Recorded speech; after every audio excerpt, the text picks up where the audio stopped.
be your host. We hope to be able to offer a little bit of sunshine and some warmth during the course of the next hour, as we have in our studios none other than the fabulous McAdoo men who are in the studios with us to talk about what I believe is going to be a very important subject for all of you to hear as they talk with us about on this morning, grief and guidance. Dr. C.E. McAdoo and his son, Leron McAdoo, and we welcome them to the program this morning. Good to have you, man. Thank you so much, and thank you for making an opportunity for us to come and to offer something to the community. Thank you so much. I appreciate it as well, and as we go through this process, I'm realizing that these things have not been shared at large. So this is a great time. They have not. And the topic of our conversation on this morning, to which I hope that all of you in the listening audience will be able to take to heart, is about grief, and it's about guidance. And as we speak about grief, it's something that entails Leron's loss of his elder son, Narelle. I've forgotten exactly what the date was, but he ended up being in a single car accident and lost his life from that as well. And that sits with me because I was at an event that Leron was putting on at the community center here in Little Rock, and it was just so ironic. And I was talking to your dad about that on the same day, Leron, about when you took a few moments just to inform the crowd that was in there listening to your performance on that day about at a time in which you don't do certain things anymore with your child, and you just let him or her grow into who they're going to become, and you just, instead of saying, hey, watch out for the cars coming across the street anymore, you say, find a way to get across the street without getting hit. And then later on that morning, that happened to Narelle itself. I just found that a little ironic, and I just wanted to ask you, and having that conversation with yourself, did you ever at any point ever think that something like unordinary as that is would occur to you? No, it's unimaginable. A parent losing their child, and you just never planned for it. You never anticipated, and so first you have that shock, right? You just have the shock that comes to your system, and then of course you go through all the stages of grieving, as I'm still in, and they reoccur. So for those of you who don't know yet and hadn't had an up close and then personal meeting with this individual called grief, then they come back. These stages come back, and they're in no particular order. The rage, the negotiating, all the things that you have to go through, the denial, all of that comes back. It's reoccurring. I can relate to that because here we are on the 4th day of March 2024. My brother-in-law passed away on October 11th of 2023 last year. And it was right in front of me and his sister, my wife, and she's still grieving. Mm-hmm. To this day, she's grieving. And I would certainly be remiss in terms of trying to force feed her into believing that, the world goes on, which it does, but you can't convey that to someone who has had that type of experience because of it, which brings me to the question, Dr. McAdoo, of what are the different stages of grief that a person goes through in your perspective? Well, that's one reason the umbrella subject is grief and guidance. There are no stages. Think about it. Because to put grief into perspective is personal. Yes, it is. Now, I've studied Kubler-Ross and all of what she talked about, the stage you go through, but as when it hit me directly, really the stages of grief that Kubler-Ross talked about are about somebody dying. But I think in concept of somebody living. And so when you think about that whole, it's almost a different dichotomy. And I'm going to answer your question, but I want to go back to what you said about your wife. We're not here just about no real Caleb McAdoo. Mm-hmm. We're here for so many people that are listening to this program today that are going through what we're going through. The whole, I'm a 44-year United Methodist preacher. I done preached a whole lot of sermons. Mm-hmm. And a whole lot of memorial services and funeral services. But the thing is, you don't understand that grief. The guidance is that you become within yourself part of your own healing. And so in one sense, I made a note that today we're here as an add-on, but you have to find your takeaway. Because we all grow up differently. We all live differently, and for someone, and God bless Dr. Kubler-Ross to come up with the stages of grief and the steps, but she didn't grow up in Lebanon, Tennessee like I did. Mm-hmm. She didn't have LaRon's experience of going to 5 elementary. I don't want to get, you see what I'm saying? Yes, sir. And our program director here is a friend of LaRon's. He just lost someone in his life. So everyone, I think what this has done for me more than anything else is helped me to be able to receive from what your wife is going through and to say, God bless her. Mm-hmm. Yes, Leron. And so I would add to that the one thing that we are guaranteed to go through if you live is grief. Mm-hmm. Think about it. 100% of us. But this particular thing that we're guaranteed is inevitable. We don't study, talk, speak, no, we don't learn about it until we're in it. Until it happens. And we would have never known the plight that you and your wife went through. We would never really understand what Prophet is going through because we don't have those conversations. And ironically, when it happens is when we have the conversations. And what happens? Everybody starts saying, man, I lost a grandchild. I lost a son. I lost a brother-in-law. I lost a brother.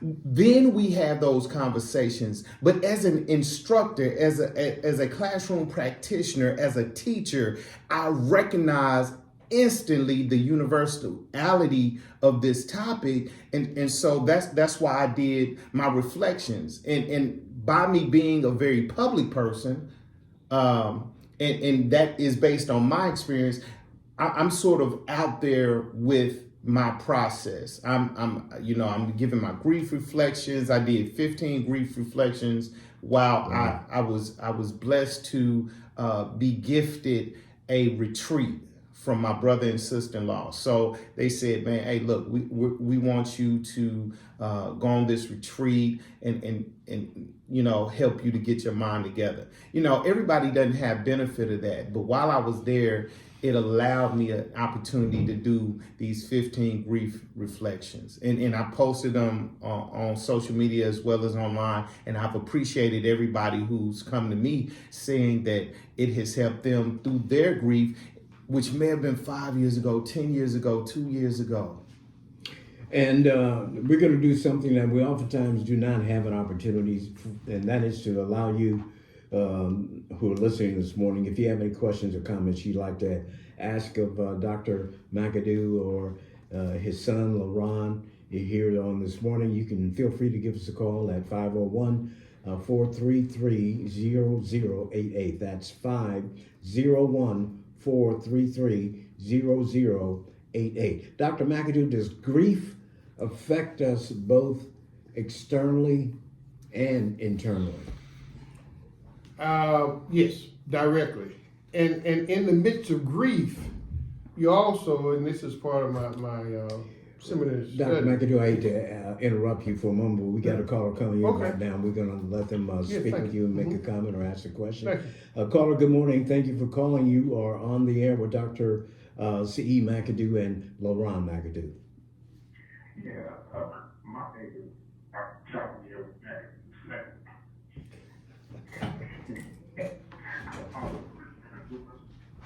I'm supposed to be Mm-hmm. I just want to take a crown for them. What's the name? Make sure you're in the phone, bro. You hear? Yeah, we hear you much better now. Okay, good. I'm talking from the manner enforcement. I just wanted to stand proud of and I'm listening at work, and it was up. What's up there? All right. Hey. Good. Thank you, son. Thank you. Thank you very much for your call. No. Dr. McAdoo, back to the question. Does you- grief affect us both internally and externally? Yes, you just witnessed with my son calling in the whole dynamic of how it affected us. What I'm saying is we're a tight family. And so he knew we would be here today. And so that goes into the internal and external. And that's another thing that I really want to, the family, we talked yesterday.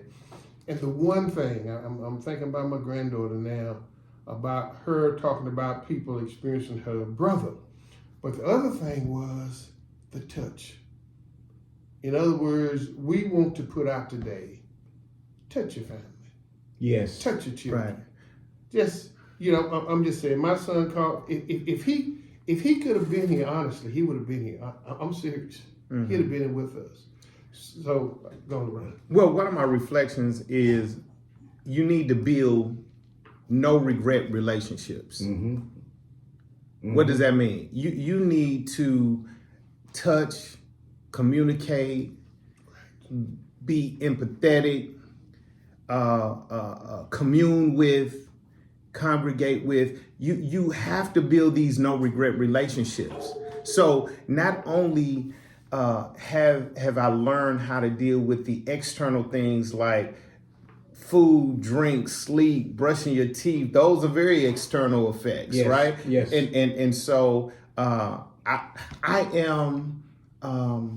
have never gone to therapy, and then I went to a session, and in that session, she even asked me, looks like you're showering and you're grooming and X, Y, and Z. And so those are some of the external effects. I said, man, I wonder why everybody is asking me, have I showered and eaten and slept and all this? But those are some of those external things that people have realized happen. And the internal things, you just can't, you really can't articulate. It's so mixed, it's so heavy.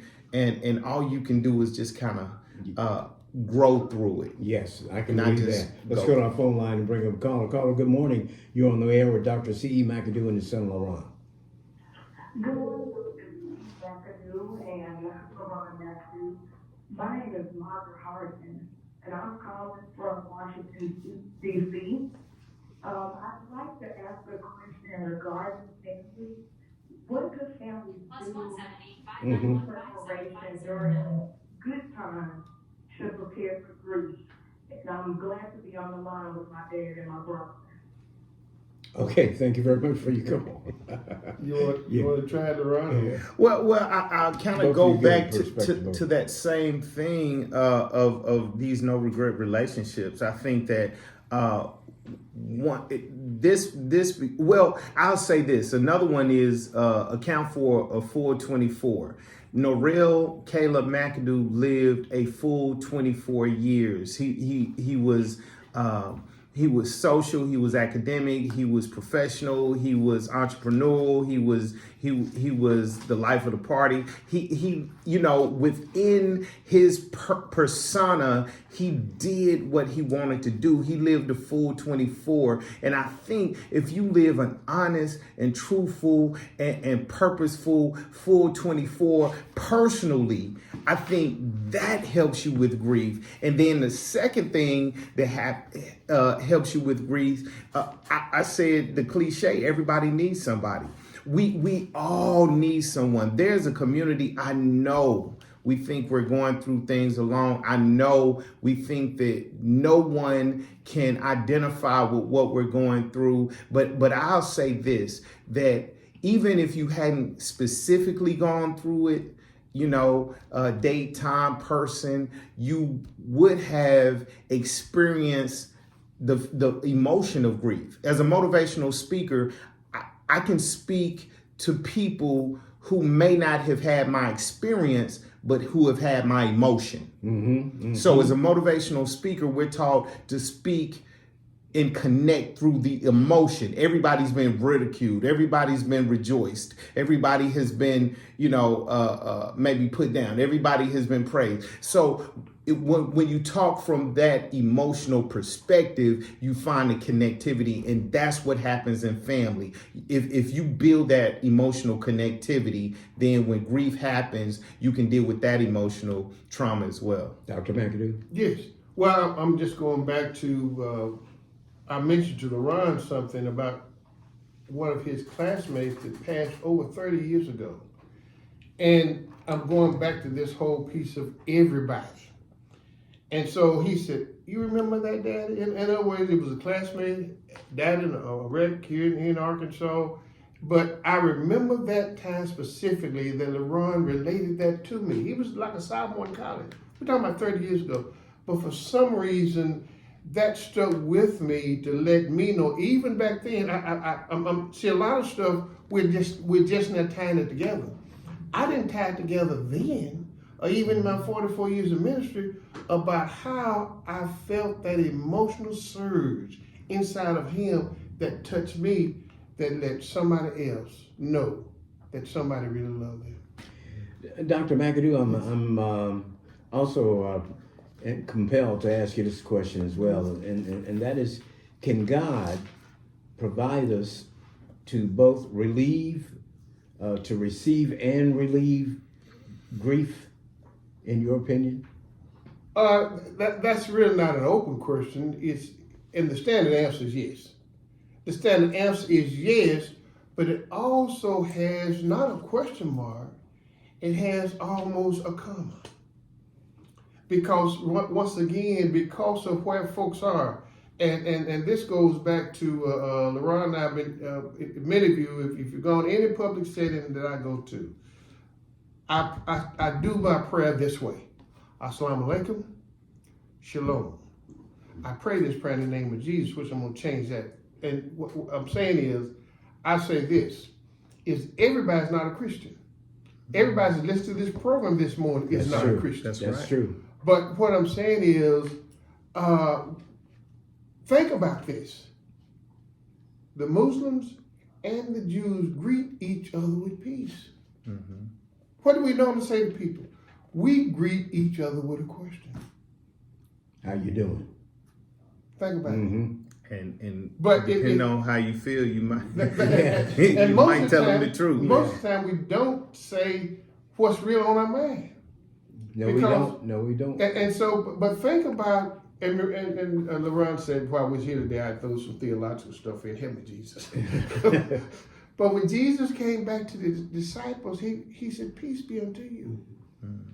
So when you think about, when I do that prayer, and I say, and I do the Assalamu alaikum, and the Muslims respond, I do shalom, and the Jewish folks, I don't know their response, but maybe, and then I'm saying, I'm changing my prayer to shalom, Assalamu alaikum, shalom, I pray this prayer in the peace God gives us, in the name of Jesus. So what I'm saying is, for me, I can do the God thing, but there are a lot of people still, hey, they got a comma there. And I'm not a preacher, ladies and gentlemen. I'm a PK. But I will say that two things during this ordeal, this life moment has come up that has a biblical context. One is the verse that we all know was a point where Jesus was grieving. Jesus wept. Mm-hmm. That was a moment of grief right there.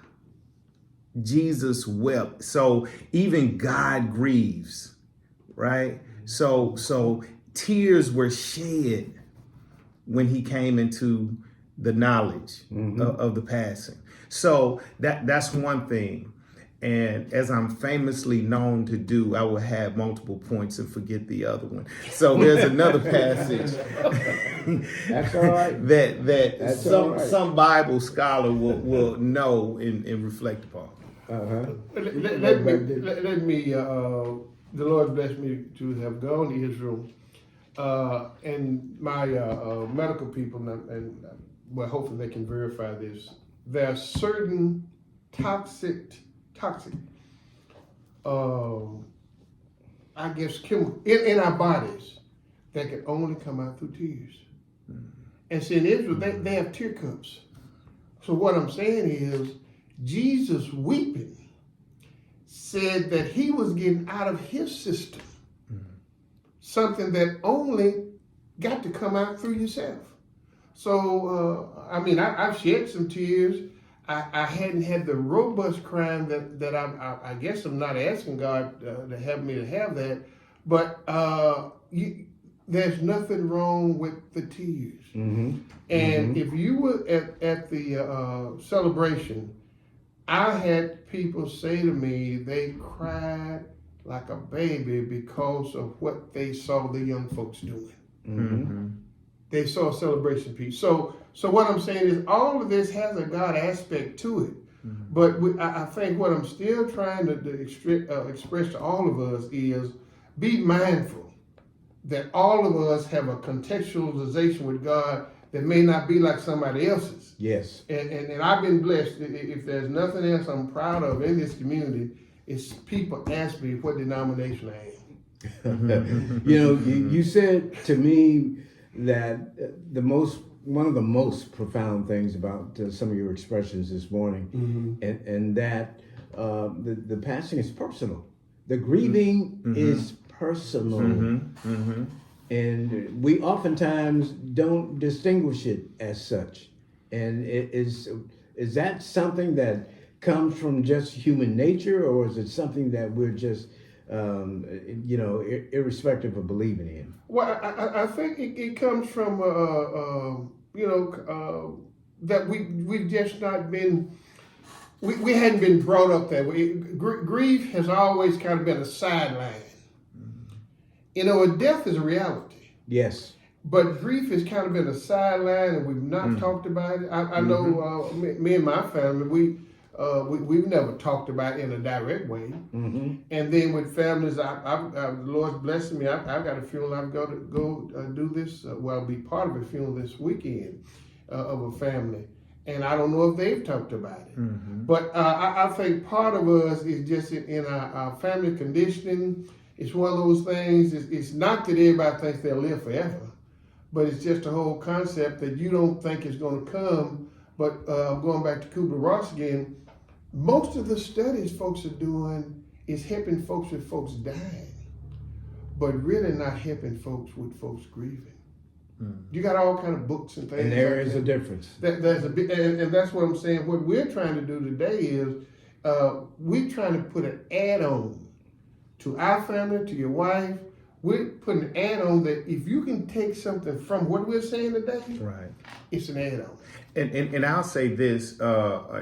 So I, as an educator, especially an arts educator and a creative myself, I recognize that problems don't just have one solution. Answers just don't have. Questions don't have one answer. All of those have options. Yes. And so everybody grieves differently. It's cliche. Yes, That was one of my reflections. But the other part of that is you have comfort in your confidence, meaning that this to me is therapeutic. It's in my wheelhouse. It's low-hanging fruit. I appreciate opportunities. I've used this many times. I don't know the context of the interview, but Michael Jackson was once asked how hard was it for him to get on stage and perform. He was like, when I'm at stage, when I'm on stage, when I'm behind a mic, that is my zone. That's my home. That's my comfort area. I exist in that space. It's off stage where I have issues. And so I would say the same. If you can find where your confidence is, where your capacity is, where your aptitude is, where your love is, if it's gardening, if it's cooking, if it's whatever it is, and you can do it healthily, exercise, and whatever it is, if you engage in that, I would say that has become, to the personal part, because just like the grief is personal, the solution is personal. And so when you personalize and customize that grief, everybody, the retreat was great. I'm not a bubble bath and massage person. I'm a performance artist. I'm a visual artist. I'm a hip hopper. So that is what brings me therapy. And let Yes, me go back to what my daughter asked earlier about what you can do in this whole process. And LeRon talked about that, to find your spot. I like baseball, and get something you like, but also contextualize the family conversation. One thing this family knows, we are, and Dad always says it, the theory of relativity. And I'm not putting it there in an educational way, Everything but is really relative. everything is relative. And so Yes, it this is. family understands, as we've lived, that Dad is always saying Einstein theory of relativity. What that really means is we cannot recreate this moment that we just had a second ago. We can't create it. You want to say? Yes. So if I understand that, that means the moments that I do have become very important to me. I can reflect back on that moment, but I can't go back and grab that moment. Man, I'm sitting in there, I can reflect back on, if you were there, my grandson would come in, we had a ritual. And that's another thing too, that I'm not saying that well, you don't have to do what we do. But my daughter knows I kiss her right in the middle of the forehead. Now my granddaughter's got a spot on the left side. That's a family ritual. When my grandson will come in, we do a little shuffle, speak to one. I'm saying those things you can do, build some family rituals within your family that people know. Man, I'm sorry, your first name? Charles. And they call what's They call me Prophet. Prophet. Prophet, yeah. Way back in the Right, day. see, I know him from way back. See, Prophet, he got something for each one of his cousins. Man, Prophet doing this, Prophet doing that. Around. What I'm saying is I'm going back to my daughter's question of what can you do? You can build within your own framework those ritualistic situations that really ties you together.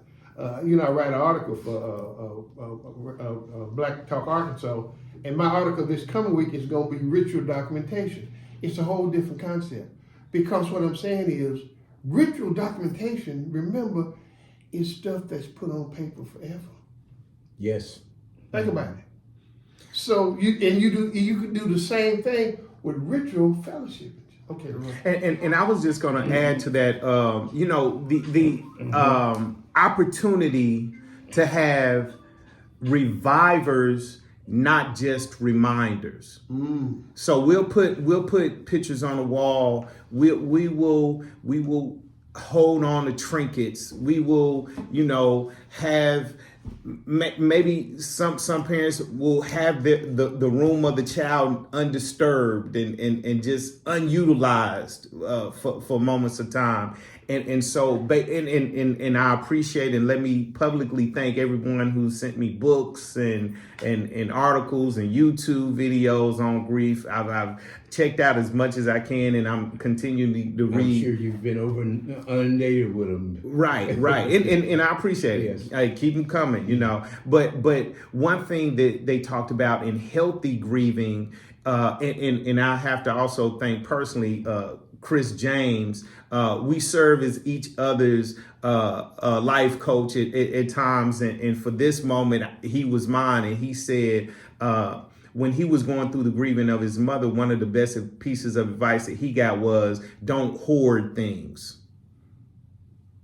Instead, I say be revivers and not just have reminders, meaning revive that spirit. My son has an energetic spirit. So what was reflected in the funeral, in the homegoing, in the celebration of life was his spirit. Mm-hmm. Right. And so what people are commenting on is his spirit. And my daughter phrased it in one of our many conversations that we've had about it as the energy. That Norrell energy was there. It was evident. It felt like Norrell. Yes. So if we can be revivers of that spirit, revivers of that energy, and not just hold up reminders and trinkets, then it becomes a way you engage in that person's soul in a way to be able to carry it through the rest of your life.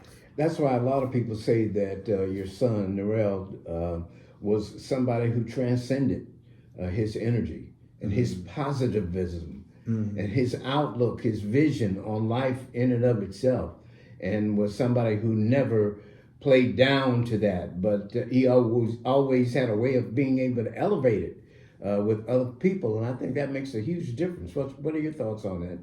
Well, I think it's a continuum, and I'll let my daddy end it, but I just say it's a continuum. So, and I wouldn't start with my daddy. Man, my grandfather inspired me. I wanted to be a junk man till I was about 10 years old because he owned his own business. He was a junk man. And then my father inspired me. He is my hero. Then I in turn and hope and pray and have heard that I inspired my son. And a lot of his friends have come and said, man, he laughs like you, he does this like you, he's acting like you. Will say, man, you acting like your daddy. That's the biggest compliment that I could ever receive. But well, and it's the same continuum because people, I mean, they say, oh, where's LeRon? You know, they see me, they say, where's LeRon? Because we hang out together.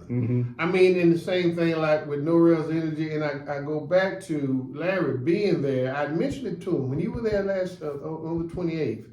And for you to have seen it, in other words, you're here today as a witness, not as someone who was third party. You saw it. Yes, I did. You saw how, as we McAdoo say, well, if it needs to be done, we'll do it, because he didn't have no knowledge that he was going to be the MC. Notions, yeah. And so his dad asked him to do it, and what I'm saying, that's how we're trying to roll. Whatever we are trying to do today is to ask people to get within themselves.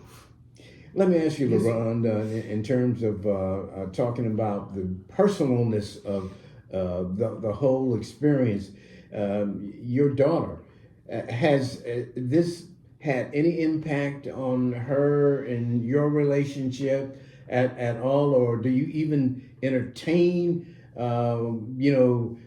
trying to get, if you weren't already close, you're getting closer, or anything to that effect?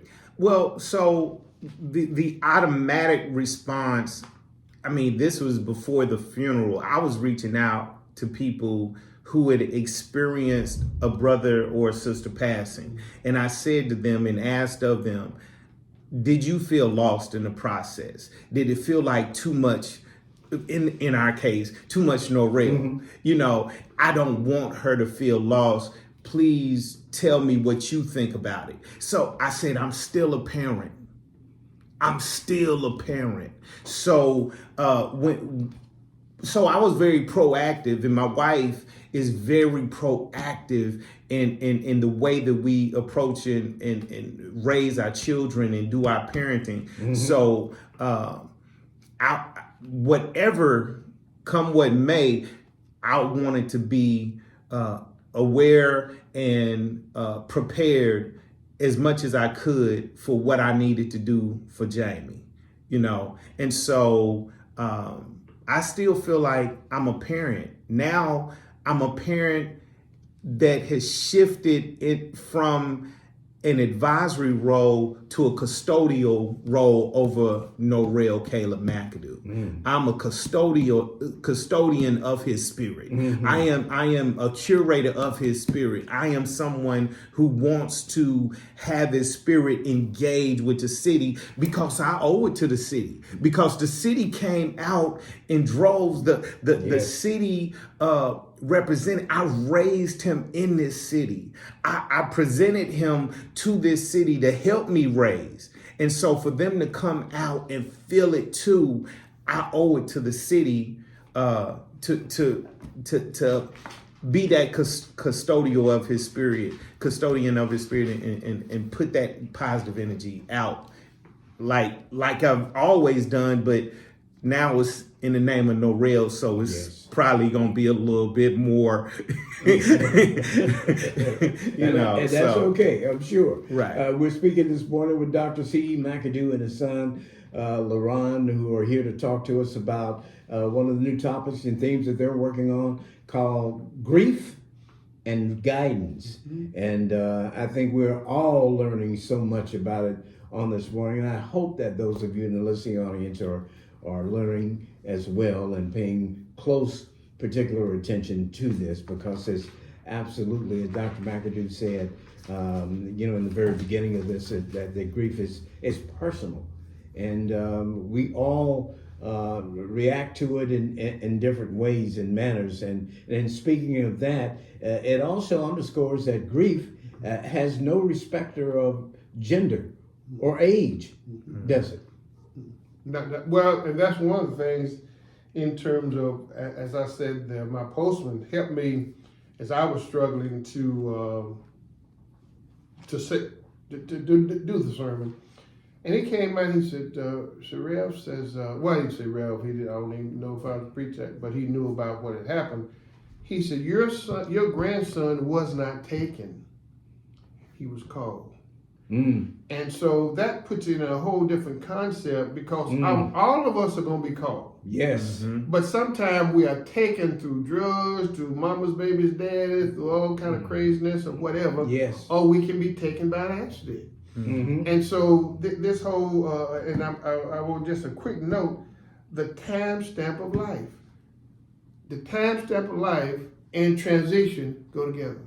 In other words, even though I was not there at the time my grandson died, my time stamp of life is at 3:30 a.m. on January the 29th, because it was that time of morning. So what I'm saying, but that time stamp put me in a transition. I'm not, and I've been knowing Larry. I appreciate you so much. I'm not the same person that you knew on the 28th. That's right. Yes. That's right. I can see that. I've made that transition, and as I said, and my whole sensitivity. This happened Thursday night. We was at the ULR basketball game. The announcer says, when you leave the game tonight, do not take a right and go to university. He said there has been a fatal accident on university. Now, why did he say that? But when he said that, you know what happened to me? I said, another family is getting ready to go through what we went through. I felt for them. I mean, I don't even know who the family was. I don't know who the accident was. But I have a heart transition, an ear transition, an eye transition. I'm a preacher. Yes, sir. I may connect all these bones here. But Ain't nothing wrong with it. Let it go. But the thing is, just think about it. He could have just said there's been an accident on university. But when he said it was a fatal accident, it brought empathy in my heart for that family, because I remembered what we had gone through with no When you got the call. Yeah. Yeah, I do understand it. This has been an amazing time of discussion on this matter, because, as you mentioned, most of us in society don't have conversations about grieving anywhere near the amount we need to, so that we can be more supportive of one another. in that outlet. And as such, it leads me to ask, and why is that? Is that because we're so indoctrinated toward just all of the materialistic things that life offers and shows us all the time, from this to that to that to this? Why is that in your opinion? Well, LeRon? man, I really think that,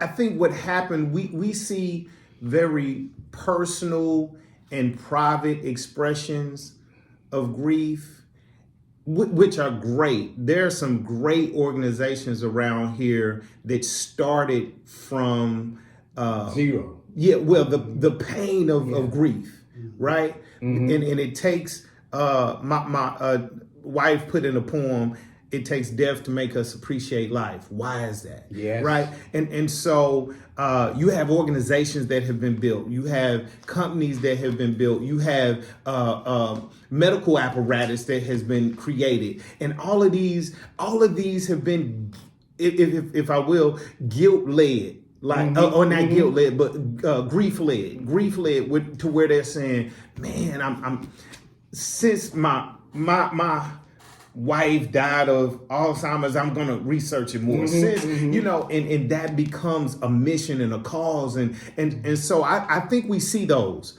But that connection between just the grieving process has not been a conversation. We don't have it in schools. And truth be told, there's a lot of things that we don't have in schools. As an educator, I think we would need to know those things. We don't encounter it in college in any way. Again, I think it is a matter of fact. I don't know if I wouldn't say it's any conspiracy against grieving, but I will say that as long as I continue to move forward, I think that will be a part of my public conversation so that we can have those discussions. I had the privilege and honor. I didn't cancel it. I was invited to speak at Bryant Black History Assembly, Bryant Junior High. I went there. After I spoke about my son, I had 3 or 4 students come to me and say, man, my brother died. Man, my grandmama died. They never had the opportunity. These kids came to me, I think they were 8th and 9th graders. These 8th and 9th graders came to me teary-eyed to shake my hand. Can I give you a hug? Can you give me a hug? Wanting, needing that touch, that acknowledgement, that conversation about grieving that I had just kind of opened the door. I didn't hit them on the head with a hammer, but I expressed it in a way that they were comfortable enough to come to me. So if we open up the public conversation, I think we can move the needle, and that's what I'm going to do. Dr. Mann. Well, it just dawned on me, and I go to some families. They say, well, grandma, she'd already got her program together, and I just wrote down here, we got life, we got the gap, we got death. See, a lot of people, they got their funeral service already together. But what I'm saying is they don't talk about the grieving process. Mm-hmm. And so I think that's part of, I don't know what's going to come out of this. I write all the time. I'm going to be doing some writing. I did one piece that I called it, a Mr. Fix It. In other words, I did a whole piece. I think I sent that to you, didn't Yes, sir, you did. The whole piece on that was, I was a family fixer. I mean, whatever my grandson needed, what my son needed, but you come to a place where you can't fix stuff. And so that's the thing, is the grieving process is one of those things that we can fix.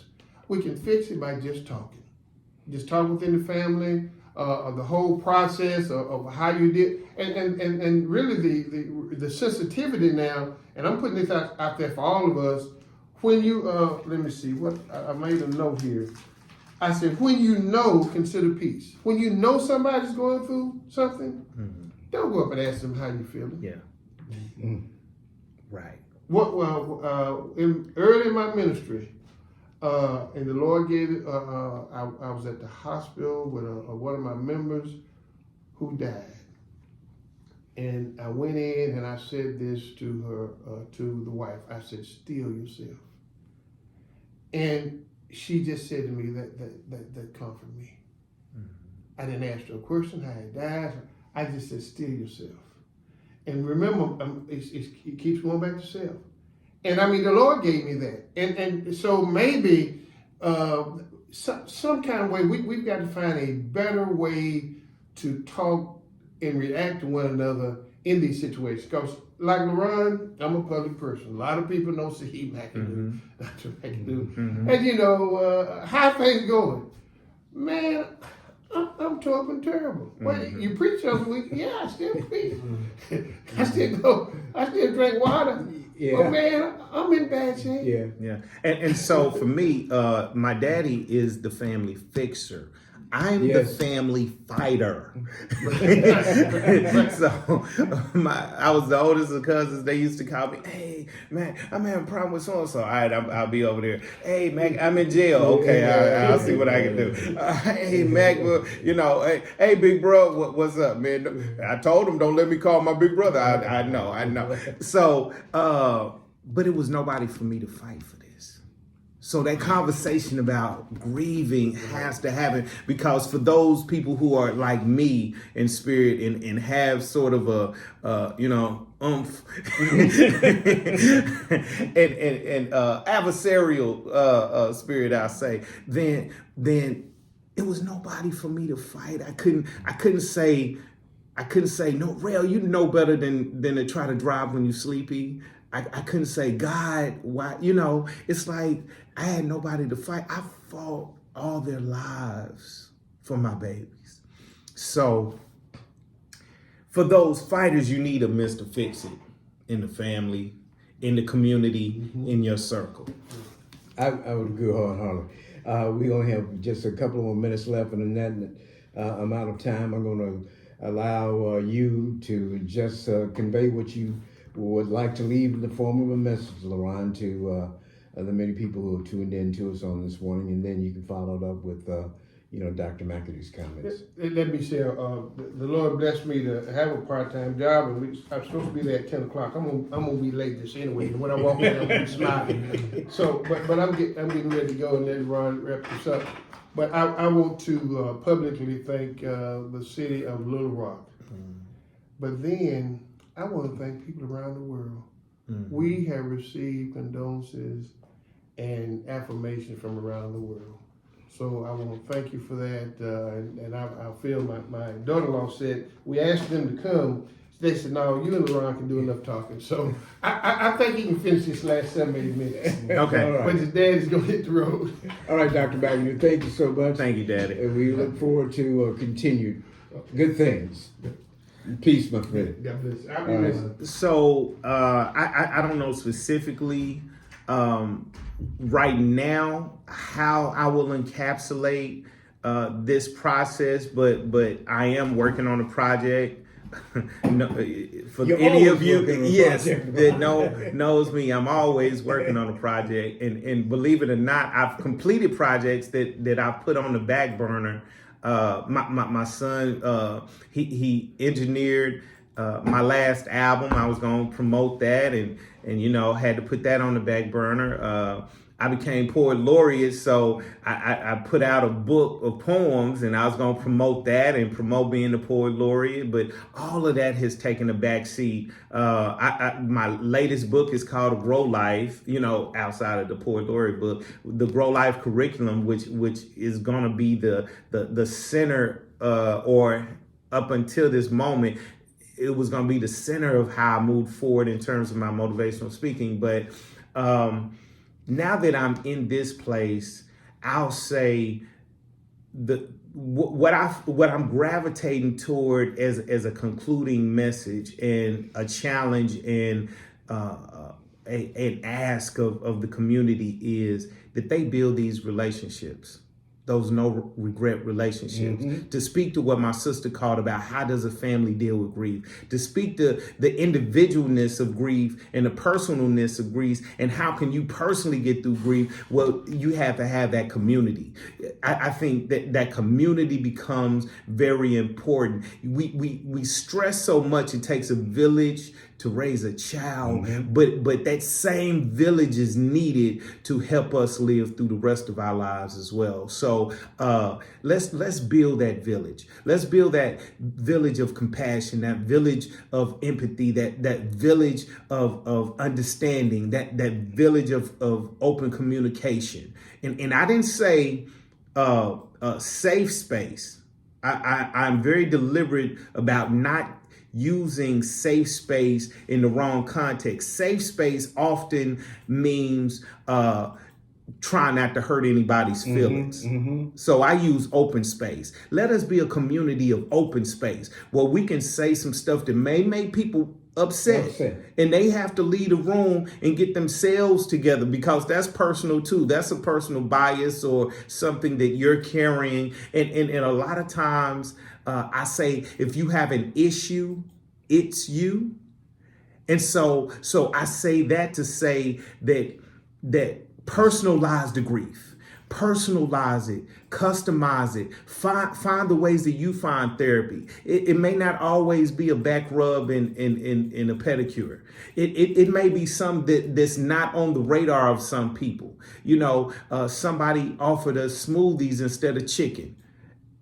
Please stop sending everybody 50 million batches of chicken. Like, make a note of who is going to send the chicken. No. I take all gifts. I ate all the chicken. We're still eating chicken, believe it or not, that had been given to us during just that 1 week, right? But I love that. But somebody offered smoothies. So maybe the way that you move forward is personal, but that community was there to give the chicken. The community was there to give the smoothie. The community was there. And so build community, and you'll find some insulation in that. I'm just going to ask you one last question, and that's about Narelle. And what do you believe is the message that his very short life left to those who knew him and those who didn't? Well, I'm going to piggyback off what my father said, and I think it may have been the title of his message. Narelle was not taken, he was called. He was called. Yes. And so with that being said, he lived a full 24. Again, he got the accolades that he deserved while he was here. He did accomplishments while he was here. He didn't waste time. He made sure that he was engaged in the community. He was an activist. We traveled the nation doing activism. We traveled the nation performing. We engaged in life. We participated in life. We did not let life pass us by, and he did not let life pass him by. He was driven, as I told the students at the junior high school. He was driven. I say be driven. I say be purposeful. I say use your gifts, use your talents, do what you're purposed here to do. And if you do that, then you'll be living the spirit of Narelle, and you'll be able to say to yourself and about yourself, no one really ever lived. Everybody has a no one really ever lived within them. It's when you're true to yourself. When you are the most true to yourself, you can say to yourself, no one really ever lived. And when you take the letter of each one of those, you spell out Narelle. No one really ever lived. Take my son with you. Couldn't be better spoken than by Leron McAdoo. Brother, we love you. We love your family. We're all supportive of you, and we hope you'll come back again and share with us the updates that you're going to be pursuing in the very near future. I thank you, man. I can't thank you enough for this opportunity. My daddy said, Mr. Hicks said that he got some daylight if you can squeeze in. I said, hey, if he can squeeze us in, I ain't got no problem talking. No, you don't. And I know that people wanted to hear from you. So that's always a blessing within itself because of the great work that you do on behalf of this community. Thank you so much, Leron. Thank We you. appreciate it. Well, And thank you, DJ Prophet. And thank you as well. And that's going to wrap up all the time we have.